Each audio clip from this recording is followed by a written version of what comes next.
বাড়ি ভাঙুক, যা খুশি করুক, মাথা নত করব না, বিরোধী দলের যুব নেতা দিলেন হুঙ্কার। এবার কি তবে শুরু হতে চলেছে বিজেপি বনাম অভিষেক? তৃণমূল কংগ্রেসের সর্বভারতীয় সাধারণ সম্পাদক অভিষেক ব্যানার্জিকে ঘিরে রাজনৈতিক চাপানোতর ক্রমশ তীব্র হচ্ছে। একের পর এক নোটিশকে কেন্দ্র করে রাজ্যের রাজনৈতিক মহলে শুরু হয়েছে নতুন বিতর্ক। তবে এত কিছুর মধ্যেও অভিষেকের বার্তা একেবারে স্পষ্ট, যাই ঘটুক না কেন বিজেপির বিরুদ্ধে আমার লড়াই চলবেই। সম্প্রতি কলকাতা পুরসভার তরফে অভিষেক বন্দ্যোপাধ্যায়ের সঙ্গে যুক্ত একাধিক সম্পত্তি নিয়ে নোটিশ পাঠানো হয়েছে বলেই সূত্রের খবর। জানা গিয়েছে, দক্ষিণ কলকাতার কালীঘাট রোড এবং হরিশ মুখার্জি রোডের দুটি বাড়ি সংক্রান্ত নথি জমা দিতে বলা হয়েছে। বিশেষ করে ওই বাড়িগুলোর নির্মাণ পরিকল্পনা, অনুমোদন এবং সমস্ত কাজ পুরসভার নিয়ম মেনে হয়েছে কিনা তা নিয়ে বিস্তারিত ব্যাখ্যা চেয়েছে কলকাতা পুরসভা। পুরসভা সূত্রে খবর, সংশ্লিষ্ট বাড়িগুলির বিল্ডিং প্ল্যান জমা দেওয়ার নির্দেশ দেওয়া হয়েছে। পাশাপাশি জানতে চাওয়া হয়েছে নির্মাণের সময় কলকাতা পুরসভার প্রয়োজনীয় অনুমতি নেওয়া হয়েছিল কিনা। অর্থাৎ পুরো বিষয়টি এখন খতিয়ে দেখতে চাইছে পুর প্রশাসন। এরপর সামনে আসে আরও একটি গুরুত্বপূর্ণ নোটিশ।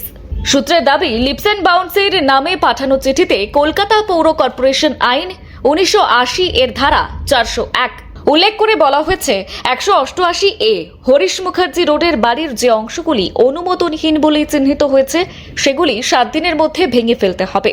যদি তা না করা হয় তাহলে কেন সেই অংশ ভাঙা হলো না তার লিখিত ব্যাখ্যাও দিতে হবে। অর্থাৎ পুরসভার বক্তব্য অনুযায়ী যদি সত্যিই প্ল্যান বহির্ভূত বা অবৈধ নির্মাণ হয়ে থাকে তাহলে তা আইন অনুযায়ী অপসারণ করতেই হবে। অন্যথায় কলকাতা পৌর কর্পোরেশন আইনের শর্ত লঙ্ঘনের অভিযোগে পরবর্তী পদক্ষেপ নেওয়া হতে পারে। সূত্র মারফত আরও জানা যাচ্ছে, মোট 2টি আলাদা নোটিশ পাঠানো হয়েছে।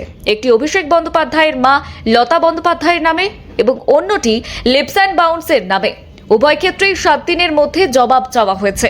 এরপর কর্তৃপক্ষ সেই জবাব খতিয়ে দেখে সিদ্ধান্ত নেবে ব্যাখ্যা সন্তোষজনক কিনা। আর এই ঘটনাকে কেন্দ্র করেই মঙ্গলবার কালীঘাটে একটি গুরুত্বপূর্ণ বৈঠক হয় বলেই জানা গিয়েছে। সেখানে দলের বিধায়কদের সঙ্গে বৈঠকে বসেন মমতা বন্দ্যোপাধ্যায় এবং অভিষেক বন্দ্যোপাধ্যায়। সূত্রের খবর, সেই বৈঠকেই এই নোটিশ প্রসঙ্গ উঠে আসে এবং তা নিয়ে আলোচনা করা হয়।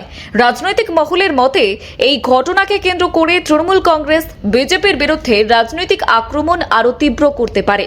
ইতিমধ্যেই সূত্রের খবর, হাওড়া এবং শিয়ালদা স্টেশনে উচ্ছেদ অভিযানের প্রতিবাদে আগামী 21শে মে পথে নামতে চলেছে তৃণমূল কংগ্রেস।